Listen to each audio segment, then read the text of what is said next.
성도 여러분 안녕하십니까? 네, 행복하고 또 화창한 안식일입니다. 날씨가 조금 따뜻해진 것 같아요. 네, 이제 얼마나 겨울에 더 추우려고 또 이렇게 폭풍 전야처럼 이렇게 또 따뜻한지 모르겠습니다. 그럼 어쩌면 점점 우리의 겨울이 이렇게 따뜻해지는지도 또 모르겠습니다. 최근에 뉴스를 보니까 영구 동토층이라는 것을 아십니까? 영구 동토층. 다시 말하면 1년 내내 얼어있는 땅을 말합니다. 근데 이게 자꾸 해동이 되는 것입니다. 특별히 시베리아라든지 이런 지역에서 자꾸 영구 동토층, 그 만년설이 쌓여있던 지층들이 드러나면서 이게 뭐가 나오냐면 옛날에 동물들이 이제 땅에 묻혀가지고 화석이 되면 돌처럼 굳어지는데 이게 얼음 속에 갇혀 있다가 발굴이 돼요. 그럼 이게 냉동 상태로 있었기 때문에 이 보존이 막 털 하나까지 다 남아있는 경우가 있습니다. 그래서 강아지, 사자, 매머드, 맘모스라고 불리죠. 이런 것들이 막 발굴이 되는 것입니다. 과학자들 중에, 생태학자들 중에는, 야, 이거 대단한 발견이다. 이건 역사적으로 아주 의미 있고 생태학적인 놀라운 발견이다 하면서도 그 뒤끝이 씁쓸한 것입니다. 왜 그런 것입니까? 지구온난화로 인해서 이런 일이 벌어지기 때문이죠. 정말 얼음을 파서 우리가 발굴해냈다면 그것은 놀라운 일이지만 그것이 우리가 통제할 수 있는 선을 벗어나서 녹고 있다는 사실. 환경이 끝을 향해서 달려가고 있습니다. 그 끝이라는 것이 무엇이겠습니까? 이 지구의 끝입니다. 이 지구의 끝은 무엇을 얘기합니까? 절망입니까? 멸망? 완전한 소멸? 여러분, 많은 세상 사람들은 그래서 끝을 두려워하지만, 여러분, 우리가 이제 예언이나 이런 거 공부하면서 사실 좀 어렸을 때 저는 이제 굉장히 무섭게 배웠거든요. 그것은 두려워할 일이 아니라는 거예요. 거기 일어나는 많은 현상들이 마치 사람의 두려움을 자극하는 것처럼 보이고 굉장한 세력을 동반해서 세상이 막 이렇게 무섭게 흘러가는 것 같지만 여러분 지구의 끝에 다시 말하면 지구 역사의 결국에 가서는 돌나라가 오는 것이죠. 우리가 잘 아는 하나님의 나라가 이 땅에 임하는 것. 이것이 결론입니다. 그러니까 안타깝게도 사람이 그래도 살아갈 수 있도록 지키고 보존하시기 위해서 노아 홍수로 인해서 이렇게 세상이 잠겼던 그 모든 물들을 다 극지방으로 보내서 하나님께서 얼려놓으셨는데 이제 그것마저도 녹고 있는 그런 실정이지만 그러나 그런 상황도 우리에게는 또 하나님의 나라에 대한 소망을 다시 한번 깨울 수 있는 새롭게 할 수 있는 기회가 된다라는 것을 상기하시고 그냥 두려워 않는 것에서 그치면 안 되겠어요. 근데 그러나 두려워 않는 것은 정말 소극적인 모습입니다. 정말 적극적인 예수님의 재림을 고대하고 소망하고 기다리는 재림 성도들의 삶은 그것을 전파하고 그것을 자랑하고 그것으로 인해서 더욱 열심히 주님의 사랑을 전하는 그 일에 매진해야 될 것이다. 이것이 오늘 우리의 사명이다라는 것도 함께 기억해 주시기 바랍니다. 저는 오늘 예배와 임재라는 제목으로 여러분들과 함께 은혜를 나누고자 합니다.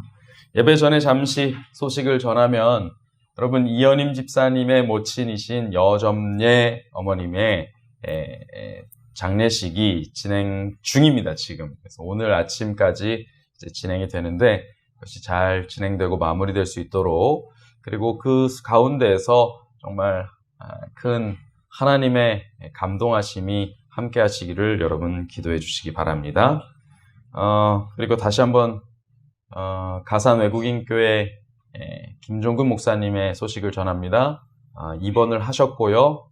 지난주에 또 입원하는데 아침 일찍 가셨는데도 하루 종일 기다려서 겨우겨우 이렇게 일이 진행되고 그러니까 하나 쉬운 일이 지금 없습니다.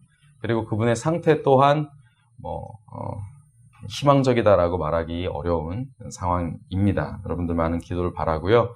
지난주 저희 직원회에서도 조금 어떤 경제적인 형편이나 그런 것들을 좀 돕기 위해서 지원을 결의했습니다.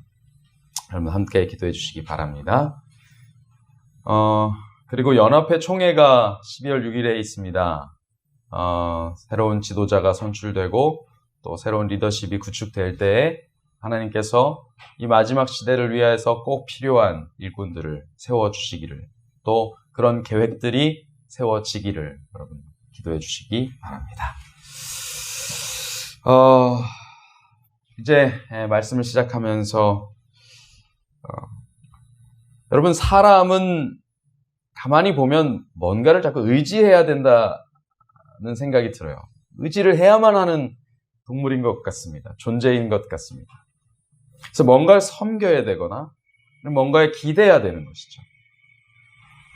그래서 자기 혼자 잘 살 수 있다고, 힘이 세다고, 난 똑똑하다고, 돈이 많다고 아무리 외쳐봐야 사실은 공허한 외침이 되는 것은 결국 그 사람이 정말 행복한가 안 행복한가를, 또 존재의 그 의미가 있는가 없는가를 결정하는 것이, 보면 누군가의 관계, 그죠? 어딘가에 기대에 있는, 그 자기가 의지하고 있는 사람들, 그에게 의지하는 사람, 그가 의지하는 사람들의 관계에 달려있는 모습을 종종 보게 됩니다. 세상에 내놓으라 하는 그런 어떤 부요한 사람이나 능력자들도 비참한 그런 인생을 사는 모습들을 우리가 볼 때, 과연 행복은 그런 것으로 결정나지 않는다. 또 사람의 존재의 의미도 거기에 달려있는 것은 아닌 것 같다라는 것을 알게 됩니다. 사실 더 자세하게 이것과 관련한 이야기를 드릴 수 있는 기회가 오기를 바라는데요. 오늘은 조금 다른 이야기를 하고자 합니다. 그 일부의 이야기일 수 있죠. 사람은 뭔가를 섬겨야 한다라는 생각이 듭니다. 좀 확장해서. 그래서 우리가 잘 아는 바벨론을 통치했던 이 느부갓네살 왕 역시도 보면은 이것저것 의지할 것 없이 자기 힘만으로 제국 통치를 할 수 있을 것 같은 그런 능력자처럼 보이는데, 역시 사람은 전지전능한 존재가 아니기 때문에 그도 역시 신을 찾고 있었습니다. 예측 불가능한 미지에 대한 답을 찾기 위해서, 또 통제 불가능한 불능, 이것을 해결받기 위해서 절대적인 지식과 능력에 기대고 싶어 했었던 인물이었습니다. 느부갓네살의 신상을 만들고 경배하게 했던 그 사건, 그것은 그러한 인간적인 발버둥이 아주 잘 드러난 좋은 예시라고 볼 수 있겠습니다. 여러분, 자신이 만든 역사, 자신이 꿈꾸는 역사의 그 역사를 만들기 위해서 자신이 만든 신, 그 자신이 만든 우상을 예배하기 위해 온 또 제국을 동원하는 그런 느부갓네살의 정성을 한번 생각해 보십시오. 굉장히 성대하고 정말 멋진 예배 예식이 준비된 것입니다. 여러분, 우리가 하나님을 믿고 있다는 입장에서 보니까 그렇지만, 그것이 아니라면, 만약 우리가 그때 당시에 그냥 하나님을 알지 못하는 그냥 일반 백성이었다고 할 것 같으면, 그 예식은 정말 웅장하고 위대하고 역사에 길이 남을 예식이 돼요. 그 높게 선 금빛 신상의 낙성식을 할 때에 그 웅장한, 여기저기서 들려오는 웅장한 악기 소리와 함께 전 국민들이 이렇게 다 넓은 광장에 모여서 동시에 절하는 그런 행사는 정말 웅장했을 것입니다. 우리도 역시 그 가운데 한 사람이 되어서 그 예식에 참석했다는 것만으로도 굉장히 의미 있게 여겼을 거예요. 전에 저희 장인께서 저희 부인과 제 아내와 처남을 데리고 88 올림픽 경기 열렸을 때 그거를 경기를 보여주러 한번 가면서, 야, 우리나라에서 언제 다시 이 올림픽이 또 열릴 수 있겠냐? 지금 꼭 한 경기라도 봐야 된다. 이렇게 말씀하셨다는 거예요. 아마 많은 사람이 그런 의미를 가지고 그 자리에 있었을 거라고 생각해요. 야, 이런 멋진 광경이 언제 또 있겠냐? 얼른 쫓아가자. 그들도 함께 그 분위기에 압도되어서 저 신상이 그들의 삶에 명예를 가져다주고 번영을 가져다주고 풍요를 가져다 줄 것처럼, 그리고 영속한 행복을 가져다 줄 것처럼 생각하고 또 바라고 믿으면서 아마 그때 그 자리에서 함께 절하지 않았을까 생각해 봅니다. 그런데 말입니다. 이 대사가 좀 이상하네요. 그것이 진짜 역사의 주인께, 이 앞으로 장래의 역사를 자기들의 것으로 만들고 싶어서 그 우상을 세우고 절하는 그 백성들의 그 태도가 진짜 역사의 주인이신 하나님 여호와께 어떤 의미가 있었을까요? 진짜 역사의 주인이신 하나님께는 어떤 의미가 있었을까요? 야, 그래도 쟤네가 잘못 섬기지만 저렇게 지극정성을 보이네. 내가 좀 어떻게라도 해줄까? 이런 생각이 들었을까요? 모르겠습니다. 이제 잠시 생각을 환기시켜서 제 신앙을 한번 생각해 봅니다. 신앙의 횟수가 지나다 보니 어느새 예배를 드렸다는 행위 자체에 만족하는 권태로운 예배가 드려질 때가 있는 것 같습니다. 제가 어느 날 크게 반성한 예배가 있었어요. 왜냐면 그날은 제가 설교를 했던 예배가 아닙니다. 저는 참석자로 있었어요. 근데 제가 졸고 있는 것입니다. 제가 예배 시간에 졸고 있었어요. 그냥 그때는 너무 피곤해서 졸았다 그러고 나왔는데 저희 집사람이 당신은 왜 예배 시간에 자꾸 자? 그 말을 듣는데요. 이게 너무 부끄럽고 또 나름 목회자잖아요. 자존심도 상하고 그랬어요. 근데 가만히 생각해 보니까 그것은 단순한 인간적 부끄러움으로 끝날 일이 아니었어요. 그것은 제가 하나님께 제대로 예배하지 않고 있다는 증거라는 사실을 알게 됐어요. 제가 많은 자리에서 설교하고 있지만 그 순간에도 나는 예배를 제대로 드리지 않고 있을 가능성이 있다는 것이었습니다. 비록 하나님께서 제 입술을 주장하셔서 당신의 말씀을 전하실지라도 저 자신은 하나님께 드려지지 않은 사람이 될 수도 있다는 사실을 깨닫게 됐어요. 왜 저만 그렇습니까? 아니요. 여기 앉아있는 많은 성도들의 마음도 그렇기 때문에 그렇습니다. 제가 그 자리에 앉아보니까 알겠어요. 어느새 제가 인생의 절반은 거기 앉아있었고 인생의 절반은 지금 여기 서 있는데요. 잊어버린 것입니다. 어느새 타성에 젖은 것이죠. 아니, 정확하게 말하면 착각하고 있었던 것입니다. 여러분, 정성이 빠진 예배,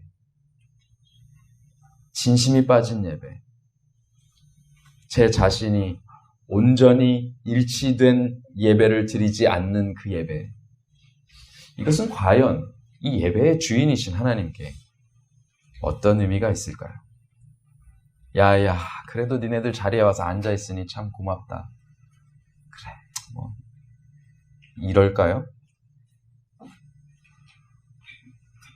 여러분, 대조해 보십시오. 전혀 방향이 틀린 것에 대해서 아주 지극정성과 놀라운 집중력으로 드리는 예배. 반대로 정말 옳은 분에게 옳은 예배를 드리는 장소에 와서 다른 생각에 팔려있는, 나 자신의 욕구에 빠져있는, 여전히 내 관점으로 생각하는 그 생각을 버리지 못하고 있는 예배. 저는 오늘 그러한 생각들을 조금 나눠보고자 합니다. 근데 시간 관계상 아마 깊은 묵상이 될 수 있을지 하는 부분에 대해서는 사실 조금 의구심이 있습니다. 왜냐하면 이것은 제가 말씀으로 드릴 수 있는 얘기가 아니고 우리가 함께 나누고 우리가 우리의 마음이 어떻게 됐는지를 확인해야 되는 작업이 있기 때문입니다. 그러나 이 예배에 집중하시면서 이 말씀을 들으시면서 깊은 생각에 한번 들어가 보시기를 원합니다. 이번 주는 우리의 예배가 그러한 예배가 되도록, 좀 참된 예배가 되도록 만들어주는 교육, 예배 교육 혹은 교육 예배에 대한 이야기입니다. 느부갓네살의 예배를 조금 더 살펴보겠습니다. 이제라도 너희가 준비하였다가 내가 만든 신상 앞에 엎드려 절하면 좋거니와 너희가 만일 절하지 아니하면 즉시 너희를 맹렬히 타는 풀무 가운데 던져 넣을 것이니 능히 너희를 내 손에서 건져낼 신이 누구겠느냐 하니 왕이여 우리가 섬기는 하나님이 계시다면 우리를 맹렬히 타는 풀무불 가운데서 능히 건져내시겠고 왕의 손에서도 건져내시리이다. 그렇게 하지 아니하실지라도 왕이여 우리가 왕의 신들을 섬기지도 아니하고 왕이 세우신 금신상에게 절하지도 아니할 줄을 아옵소서. 아멘. 이것이 오늘의 본문입니다. 느부갓네살은 금으로 신상을 만들었습니다. 높이는 60규빗이고 너비는 6규빗이다. 1규빗이 45cm다, 50cm다, 분분한데요. 그냥 계산하기 쉽게 50cm로 계산하면 60규빗이면 몇 미터입니까? 50 곱하기 60. 0.5 곱하기 60 하면 몇 미터예요? 네? 30m예요. 30m. 30m는 어느 정도 높이가 될까요? 아파트 15층 정도 이상 높이가 된다고 보시면 됩니다. 여기 옆에 이 중앙아이치가 몇 층이죠? 18, 19층 되나요? 제가 볼 때 근소한 차이가 있지 않을까. 이 아파트의 높이와 비슷할 것 같습니다. 근데 지금 이 정도의 아파트의 높이가 지금은 흔해졌지만요. 이것이 벌판에 서 있다고 생각해 보십시오. 끝도 없이 넓은 벌판에 그만 딱 서 있다 그러면 아마 눈에 굉장히 띌 것입니다. 그리고 금빛 찬란한, 금빛으로, 금으로 빚은 신상이었어요. 느부갓네살의 정치적 야심과 그리고 실행력이 정성 어린 모습으로 바벨론 두라 평지에 섰습니다. 그리고 화려한 경배의식이 준비되었습니다. 그의 비전, 그의 미래에 대한 소망이 여기에 달려 있었습니다. 이것은 종교 예식이기도 했지만 굉장히 다분히 정치 예식이기도 의식이기도 했습니다. 그래서 이것이 잘 되면 단번에 중앙 집권 체제를 잡고 있던 그는 단번에 다시 한번 온 국민들을 미래로 데려갈 수 있는 그 미래에 자신이 주인이 되어 있는 될 수 있는 그런 입지를 마련할 수 있었죠. 그런데 이 일에 대해서 성경은 뭐라고 답합니까? 느부갓네살이요. 우리가 이 일에 대하여 왕에게 대답할 필요가 없습니다. 니네 다시 한번 기회 줄게. 이젠 절해라. 이렇게 얘기했더니 뭐라 그래요? 느부갓네살의 그 정성 어린 예배가 아무런 의미 없는 행동이었다고 성경이 말하고 있다는 사실에는 이견의 여지가 없습니다. 성경은 그 느부갓네살의 행동이 아무 의미가 없었다. 그의 행동은 미래를 위한 것이었지만 그의 미래를 보장해줄 미래를 보장해줄 수 있는 아무런 의미가 있는 행동이 아무런 의미가 없었다. 의미가 있는 행동이 아니었다. 이렇게 얘기합니다. 그 정성, 아무 소용이 없었다라고 얘기하는 것입니다. 이어지는 장면에서는 사실 인간적인 관점에서는 그걸 보면 아주 미미하기 그지없는 비현실적 행동을 하는 세 친구의 결정이 느부갓네살의 부와 권세와 비전과 위용의 집약을 무의미한 것으로 만들어버리는 장면이 계속 이어집니다. 아무리 얘기해봐야 아시죠? 우리가 그런 거 일일이 답할 필요도 없다는 사실을 말입니다. 이미 아시는 분이 왜 이러셨을까요? 그렇게 정말 비현실적이에요. 제국의 왕 앞에서 청년 셋이서 우리가 답할 필요가 있습니까? 왕이 명했는데 우리가 그거 일일이 말할 필요가 있습니까? 이렇게 답하고 있어요. 정말 무의미한 그 모든 정성과 모든 말을 무의미한 것으로 돌려놓고 있습니다.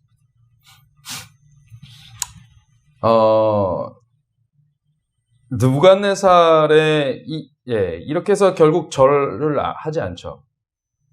아이고 죄송합니다. 그들은 절하지 않습니다. 느부갓네살의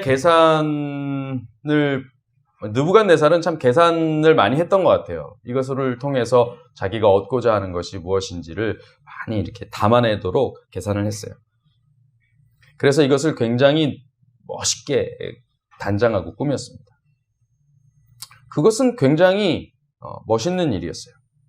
그래서 우리도 그 사람의 그런 정성, 그 사람의 좋아하는 바, 그래서 보면 인정할 만한 것이죠. 누가 그렇게까지 하겠어요? 사실 우리가 그 자리에 있다면 우리가 하나님 예배한다고 하지만 좀 부끄러운 모습이 반대로 느껴질지도 모르겠습니다. 그런데 그렇다고 해서 우리가 타협하지 말아야 될 것이 또 있죠. 구원론에 대한 희석이 이 세상에 만연합니다. 많은 사람들이 인간의 구원을 산에 오르는 것에 비유해서 말하곤 합니다. 그래서 뭐라고 얘기합니까? 어떤 종교를 믿든지 그 끝에서 다 만나게 돼 있다는 식으로 얘기를 하는 것이죠. 야, 누가 하나님 믿고 누가 부처님 믿고 누구는 저기 믿고 누구는 다른 사람 믿어도 다른 신 믿어도 사실 결국은 인간의 종교심이라는 것은 다 마찬가지 거기서 거기고 그것이 다 끌어당겼고 이 하늘에 그 진짜 있는 진짜 신이 그것을 다 모아가지고 결국 그 사람을 복주고 구원해 줄 거야 이렇게 얘기를 하는 것이죠. 그래서 기독교의 구원이나 불교의 해탈이나 다 거기서 거기지 이렇게 얘기를 하는 것입니다. 참으로 많은 희석이 일어난 것입니다. 느부갓네살의 생각이 이와 유사하지 않았나 생각됩니다. 다니엘의 꿈 해석 사건을 통해서 그는 여호와 하나님을 인정했죠. 확실하게 인정합니다. 그 만천하에 상천하지에 이런 하나님은 안 계시다. 이렇게 깨달았습니다. 그런데 그렇게 깨달았다 할지라도 그의 세계관 속에는 여전히 하나님이란 여호와라는 그 신은 이스라엘의 신은 유대의 신은 그냥 여러 신 중에 하나일 뿐이었던 것입니다. 오직 하나이신 유일한 하나님이 아니었죠. 자신의 찬란한 소유와 자신의 강력한 권세는 자신의 탁월한 비전을 역사에 새길 수 있는 또 하나의 우월한 방법이었습니다. 그것은 또 하나의 우상이었어요. 자기가 생각하는 신이었습니다. 그는 그것으로 정말 형상화한 자신의 신을 만들고 경배의 제도를 만들고 그래서 감히 온 우주와 역사의 주인을 자신의 통제 영역 안으로 끌어내리는 발칙한 상상을 현실화시켜버린 거예요. 그러니까 자기 생각 안에 갇혀져 있으니까 진짜 신의 생각이 어떠하신지, 진짜 신이 어떤 분이신지에 대한 그 고민과 그 탐구와 그 묵상으로 들어가기보다는 자기 생각 안으로 끌어당겨가지고 하나님께서 내가 이루려는 이 일을 이루는 도구가 되어야 된다고 착각하게 되는 것이죠. 근데요, 가만히 보면 만약 오늘 우리의 예배 태도가 온전치 못하다면 그 이유가 무엇일까를 가만히 생각해 보면 결국 이것과 크게 다르지 않다는 거예요. 분명한 구원관이 깨어져 있어요. 흐릿해져 있어요. 오직 예수로 말미암아서 오직 하나님의 은혜로 구원받는다는 사실이 흐릿해져 있는 것입니다. 그래서 어떤 일이 벌어집니까? 하나님께 의지하는 것으로 온전히 몰입하기보다는 지금 여전히 나는 내 살궁리에 빠져 있는 것입니다. 지금 여전히 나는 내 만족할 궁리에 빠져 있는 거예요. 그것이 섞여버리는 것입니다. 여러분, 이것이 어떻게 느부갓네살의 이 우상숭배와 다르다고 말할 수 있겠습니까? 그것은 같은 거예요. 정도의 차이만 있을 뿐이지 결국 하나님께 온전하게 예배하지 못한 것은 똑같은 것입니다.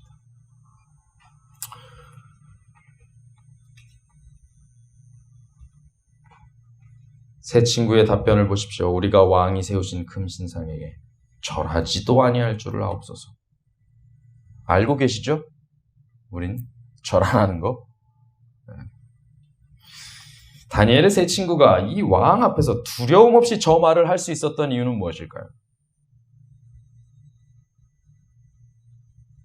바벨론 제국과 느부갓네살이 만만해서? 그럼 만만합니까? 여러분, 우리가 왜 세상에 조금 주눅 들어 있어요? 만만하지 않기 때문입니다. 호락호락하지 않아요. 그런데 왜 그들이 만만하지 않은 그 사실, 그건 뭐 현실일 수 있지만 왜 그거를 그렇게 만만하지 않게 느끼는가? 근데 여기는 보면 거의 만만하게 생각해요. 보니까 다니엘의 새 친구들은 거의 느부갓네살과 그 세력들을 만만하게 보는 것 같아요. 이 말투를 보세요. 우리 안 하는 거 아시죠? 우리 절 안 하는 거 다 아시면서 우리 더 말 안 해도 아시죠? 그때 분위기 보니까 요 정도 말은 할 수 있을 만큼 내가 느부갓네살하고 친해진 것 같아서 그래서 얘기했을까요? 어때요? 우리가 정부 요직에 있는 어떤 사람과 좀 친하면 조금 더 우리가 세상이 만만해집니까? 네, 그런 거에 기대려고 지금 신앙한 거예요, 우리가?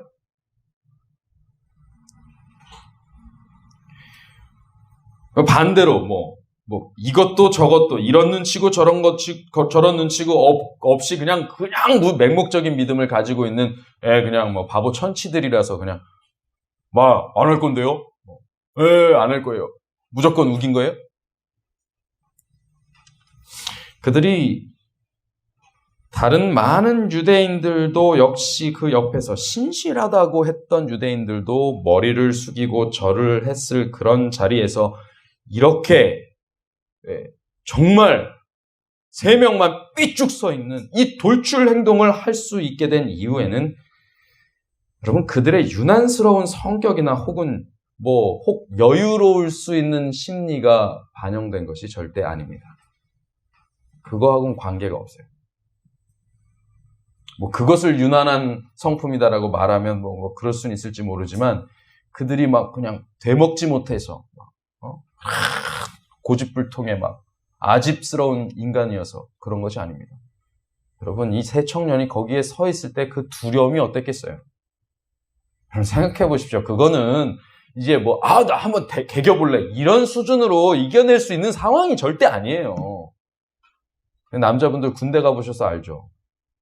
고참 하나가 10사람을 갈고도 찍소리 못하는 게 그게 세상입니다. 근데 거기서 엄청난 세력이 다 그렇게 압도하고 있는 그 상황에서 청년 셋이서 그것을 버틴다. 이것은 사실은 그러니까 쉽게 해석할 수 있는 그런 상황이 아닙니다. 그러니까 그들의 담대함에는 정말 그 담대함을 지켜주고 그것의 이유가 되는 분명한 원인이 있었다는 것입니다. 그것이 무엇일까요?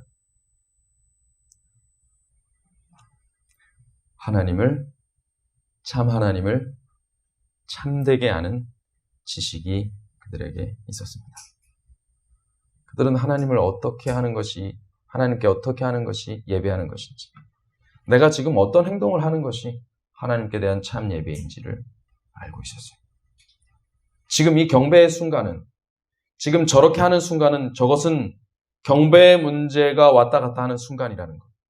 그리고 내가 잠시 이들과 타협하는 것이 그냥 잠깐 이렇게 고개 한번 숙여주는 것에 그치는 일이 아니라 이 역사의 주인을 누구로 인식하고 있으며 그 앞에서 내가 어떤 존재로 설 것인가에 대한 분명한 인식을, 그런 것을 결정하는 지금 순간이다라는 것에 대해서 분명하게 인식합니다. 그래서 그들은 자신들의 명운을 걸고 거기에 담대하게 설 수밖에 없었던 거예요. 우리가 차라리 죽을지언정, 하나님께서 건져주지 않으시면 죽을지언정 우리가 이걸 타협해서는 안 된다.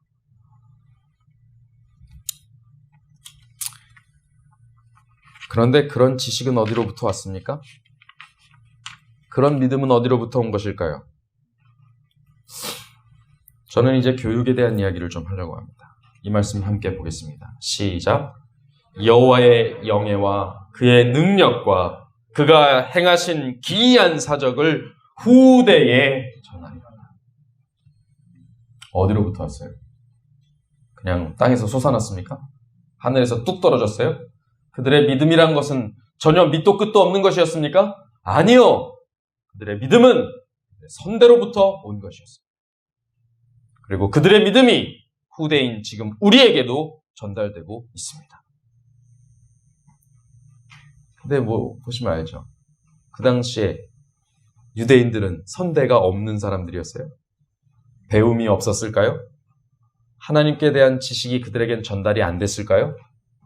왜 똑같은 지식이 전달되었음에도 불구하고 받아들인 사람들의 상태가 달랐을까? 결과물이 달랐을까?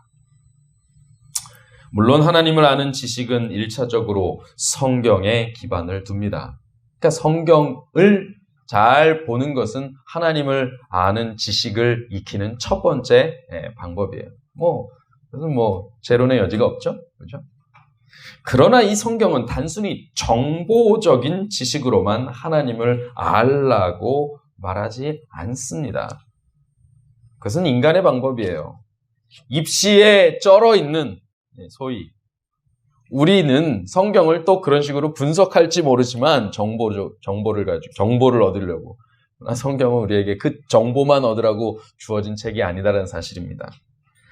그분을 정보로 알라고 하지 않고 경험적으로 알라고 수차례 이야기합니다. 거기 하나님을 알라, 하나님의 지식이 없어서 하나님의 지식이 없는 백성이라고 하는 말이 정말 하나님을 몰라서 하나님이 어떤 분인지 지식이 없어서가 아니에요. 그분을 경험하지 못해서, 진짜로 그분을 1대1로 알지 못해서, 개인적으로 알지 못해서 그런 것입니다. 그분을 아는 지식에는 성경을 읽고 듣고 연구하고 묵상하여 얻은 것과 더불어 그 말씀대로 살아가며 겪은 많은 일들과 그러한 삶의 일기 속에 역사하신 하나님의 능력과 기이한 섭리가 함께 포함되어 있는 것이죠. 그래서 그것들을 전달받은 후대는 그 선대에 역사하신 하나님, 그분을 오늘 내 현대에서도 적용하려고 애쓰는 것이죠. 세 친구는 그들의 예배는 하나님을 아는 지식에서 출발합니다. 그들의 담대함이 거기서 나옵니다. 선대에서부터 내려온 하나님에 대한 참 지식이 그런 예배의 출발점이 되었습니다. 그런데 때때로 우리는 머리와 입에 의지한 신앙을 하는 것 같습니다. 경험적으로 알게 된, 제가 겪어보면서 제 스스로 또 주변의 사람들과 더불어 이렇게 신앙하면서 알게 되는 것은 주로 이제 그렇게 입과 머리로 하는 형태의 신앙들이 정죄와 비난을 생산해낸다는 것이었어요. 그래서 결국 분쟁과 다툼들을 만들어내는 원인이 되곤 했습니다. 말로는 다 경건하고요, 생각으로는 벌써 하늘에 이르렀어요. 회개할 것이 없는 그렇게 고고한 경지에서 동료 인간들을 내려다보면 참 그렇게 그들이 하찮아 보일 수가 없는 것입니다. 그러니 일일이 꼬치꼬치 다 지적질하고 싶어요. 그런데 지적질하면서 있잖아요. 누가 이렇게 얘기하더라고요. 지적하는 그 손가락 2개는 저기 가 있는지 모르지만 3개는 나한테 와 있다고. 재밌죠? 그리고 그 자신은 떳떳한가 이것입니다. 아니요. 그 자신이 오히려 사실은 제대로 하나님을 알지 못하는 상황이 되는 것입니다. 여러분, 그런데 참 예배자는 어떤 모습일까요? 온유와 관용, 영접과 환대가 그들의 일상입니다. 여러분, 하나님을 진짜로 섬기는 그리스도인의 참 자세는 환대입니다. 환대. 여러분 따라해 보세요. 환대. 누구를 환대하는 거예요. 무조건 그 사람을 환대하는 것입니다. 이것이 무엇입니까? 그 사람이 필요한 것들을 관심 갖고 채워주고, 어서 오라고, 잘 왔다고, 가면 아쉬워하고, 오면 반가워하고, 여러분 어디 가서 우리가 이런 대우를 받아요? 그런데 그리스도인들은 이런 대우를 해주는 사람들이에요. 이게 참 예배자들이에요. 참 모습입니다. 그래서 교회에 오면 어떤 걸 느껴야 돼요? 내가 환대받고 있다. 이것을 느껴야 돼요. 근데 우리가 서로 그런 것을 해주는 사람들이 되어야 합니다. 근데 그러다 보면 그 속에 우리가 경험되어지는 것들이 있어요. 그냥 말로만 했을 때는 느껴지지 않던, 깨달아지지 않던 것들이 깨달아집니다. 여기 하나님이 계시구나.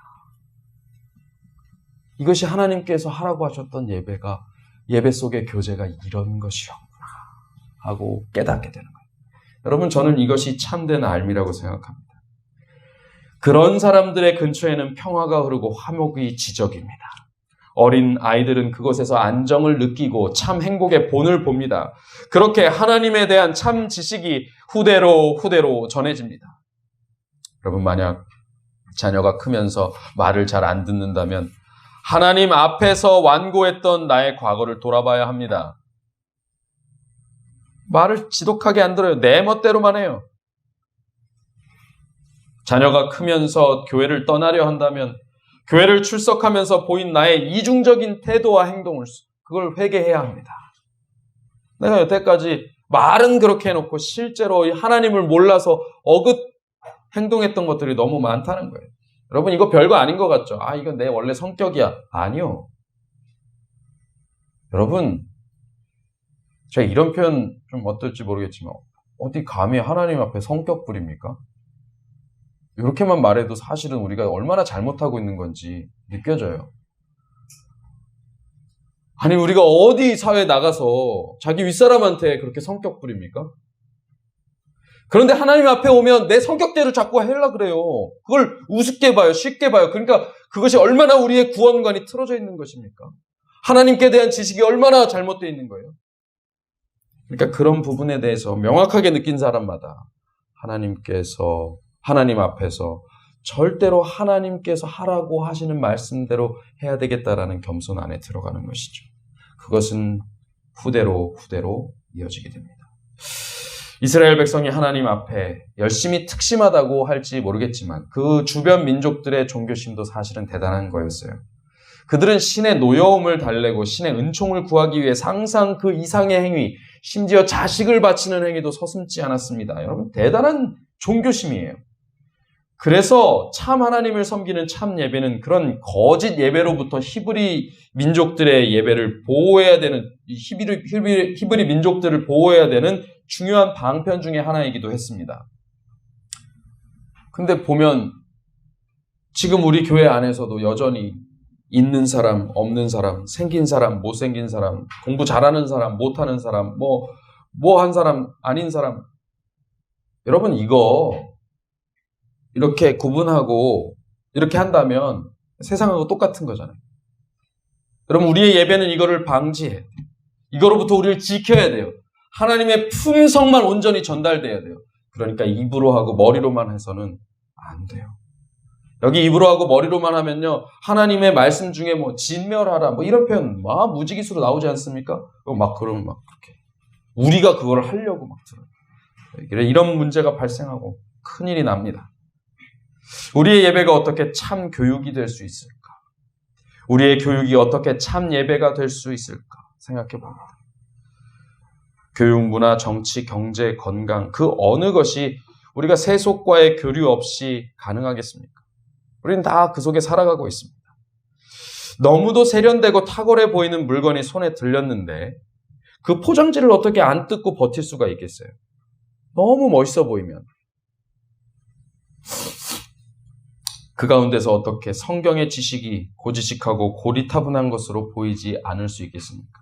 성경의 지식들, 하나님을 아는 지식들, 겸손하고 내가 피해보고 손해보고 그냥 모든 사람에게 환대하느라고 내 거는 못 챙기고 이런 모습은 참 바보스럽고, 그리고 세상에서 자기 것을 잘 챙기게 되고 그 처세를 잘해가지고 이렇게 비전 있게 살아갔다, 이런 결과물을 얻어냈다라는 얘기를 들으면 참 혹하는 것입니다. 그 포장지를 뜯고 싶어요. 또 그러한 것들의 영향을 받은 해석, 그것이 성경을 보는데 섞이지 않았다고 어떻게 말할 수 있겠어요? 그것이 세상으로부터 고립되길 자초하는 것으로 보이지 않을 수 있고 가장 아름다운 하나님의 것으로 옷 입는 것이라고 어떻게 확신할 수 있겠냐 말입니다. 어떻게 새 청년이 그 엄청난 그 세력들 앞에 당당하게 아무것도 없으면서 쥐뿔도 없어 보이는 그 사람들이 이렇게 당당하게 설 수 있겠냐 말입니다. 저는 이 시간 어떤 정형화된 형태를 답으로 제시하기를 원하지 않습니다. 대신 하나님이 기뻐하실 예배가 어떤 것인지 우리가 스스로 생각해보는 시간을 갖기를 바라면서 결론을 대신하려고 합니다. 이제 마무리하면서요. 얼마 전 제가 초등학교 1학년 된 조카로부터 생일 선물을 받았어요. 제가 10월에 생일이었는데 고모부 드리려고 초애가 만들어 왔어요 하면서 플라스틱 막대기에 PT병으로 그리고 그것을 빵끈으로 이렇게 묶어가지고 조잡스럽게 만들어 온 선물, 그리고 또박또박 이렇게 써온 편지를 주는데요. 사실은 그게 운동기구라고 저보고 그걸 갖고 운동을 하래요. 실제로는 사용할 수도 없는 그 운동기구. 그리고 뭐 글씨라고 해서 아시죠? 저 지금 글씨 잘 쓰는 거. 죄송합니다. 뭐 제 글씨에 비할 수 없는 그런 삐뚤한 글씨로 써온 그 편지, 그 속에 고사리만큼 담긴 그 고사리 손만큼 담긴 정성, 그 사랑이 문득 너무 커다랗게 저에게 다가왔어요. 제가 그날 뭐 제게 많은 분들이 축하해 주시고 선물 주셨지만 그것도 감사하지만 제가 이 선물은 참 진짜 어떤 선물과 비교하기 힘든 진짜 큰 감동으로 제 가슴에 여운이 남아 있습니다. 사실 어른의 세계에서 세상을 다 잘 알지 못하는 이 아이의 선물은 현실적 쓸모나 혹은 재화의 가치로 따진다면 뭐 후하게 쳐서 예쁜 쓰레기. 네. 그렇지 않겠어요? 그럼 어디다 써요? 제가 그걸 뭐 어디 장식이라도 하겠습니까? 그건 진짜 너무 조잡스러워요. 여러분, 어제 말씀 중에 만난 요셉의 결심. 내가 우리 할아버지 하나님, 아버지 하나님을 내가 하나님으로 삼겠다 결심하고 그 노예의 길에서 신실하게 행했던 그 결심, 그거 하나님께 드리면 얼마나 가치가 있겠습니까? 여러분, 그게 얼마나 가치가 있겠어요? 생각해 보세요. 온 우주를 이미 가지신 분을, 우주를 지으신 분 앞에서 세계에 대한 미미한 지식을 가지고 한 치 앞을 모르고 살아가는, 심지어 자기가 겪은 과거조차도 깨닫지 못하는 그런 존재인 우리가 우리의 재능과 성취를 하나님께 드리는 것이 얼마나 의미가 있고 얼마나 그분께 유용성이 있겠냐 말입니다. 그래서 그 유용성과 그 의미 때문에 하나님이 그걸 받으시겠냐고요. 그게 예배겠냐고요. 좀 생각해보면 참 우리의 생각은 유치합니다. 우리의 예배를 분량과 유용성으로 따지면 과연 그것이 하나님께 얼마나 될까? 타락한 본성과 왜곡된 바람으로 인해 흠있고 점있는 우리의 예배가 과연 하나님 앞에 드려질 만한 것일까? 그런 것이나 될까? 그런데 그것이 왜 그분께 그렇게 중요할까? 그분은 왜 다 니네 모여서 내 앞에 와서 나에게 예배해라, 자꾸 이렇게 말씀하실까? 왜 하나님은 그것에 관심을 두시고 목매어 요구하시는가? 저는 그것을 고사리 손을 뻗어서 주는 선물을 품에 안고 한동안 말을 잇지 못했던 저의 모습 속에서 찾게 되었습니다. 그때 느부갓네살 왕이 놀라 급히 일어나서 모사들에게 물어 이르되 우리가 결박하여 불 가운데 던진 자는 세 사람이 아니냐 하니, 그들이 왕에게 대답하여 이르되 왕이 옳소이다. 맞습니다. 왕이 또 말하여 이르되 근데 내가 보니까 결박한 세 사람 넣는데 결박되지 않은 네 사람이 저기 불 가운데 있다. 그리고 그 넷째의 모양은 신들의 아들과 같도다. 아멘. 이 장면은 세 친구의 믿음에 대한 하나님의 응답이자 다니엘 3장의 하이라이트죠. 거기 등장한 네 번째 인물은 두말할 것 없이 아들 하나님, 하나님의 아들 그리스도실 것입니다. 그죠? 여러분, 우리 모든 주석책이 그렇게 기록하고 있어요. 그런데 여러분 가만히 생각해 보십시오. 하나님이 꼭 저 방법을 써야만 했습니까? 그때? 풀무불에 집어넣었어요. 그리고 나서 멀쩡한 모습으로 나오면 되잖아요. 여러분 사자굴 사건 기억나시죠? 다니엘. 그때 어떻게 했어요? 그냥 멀쩡한 모습으로 나왔어요. 그것만 봐도 난리가 났어요. 그죠? 그러니까 이들이 그냥 멀쩡한 모습으로 세 사람이 있다가 세 사람이 결박한 것만 홀라당 타고 세 사람이 멀쩡한 모습으로 나왔다 그래도 끝나요. 그죠? 근데 왜 꼭 네 사람, 넷째 사람이 등장해야 했나 이것입니다. 우리의 예배, 행위, 제도, 혹은 선행, 그 어떤 것도 하나님의 역사를 이루는 데 유용하게 활용되는 것은 아닙니다. 사실 그게 그 영향력이라는 것은 정말 미미를 떠나서 없다고 봐야 돼요. 왜냐하면 그냥 하나님은 이미 완전하신 분이거든요. 그분이 이루어 가시는 역사는요, 그냥 이미 영광스러운 거예요. 우리가 보태서 더 영광스러워지는 것이 아닙니다. 더 완전해지는 것이 아니에요. 그럼에도 불구하고 우리가 그분을 예배할 때, 우리가 그분께 진정한 마음을 드릴 때, 세상의 어떤 세력에도 불구하고 우리는 오로지 하나님만 믿는다고 정말 되도 않는 그런 고집을 부리고 서서 이렇게 있을 때, 그분은 우리가 뻗는 고사리 손을 붙드시고 우리를 품에 안으시기 위해서 임재하십니다. 풀무불 안으로 오신 이유는 그 예배를 받으시기 위함이었어요. 그 고사리 손의 선물을 받으시기 위함이었어요. 저는 가끔 이런 생각을 해봐요. 풀무불 안에서 도대체 무슨 대화를 하셨을까? 야, 뜨겁냐? 이렇게? 야, 어때? 괜찮지? 저는 한동안 이런 생각을 했었는데 이번 말씀을 준비하면서 저는 이 생각이 들었어요. 어쩌면 그 안에서는 아무 말이 없었을 수도 있다. 왜냐하면 감히 우리가 드린 그 조그만 사랑의 표현이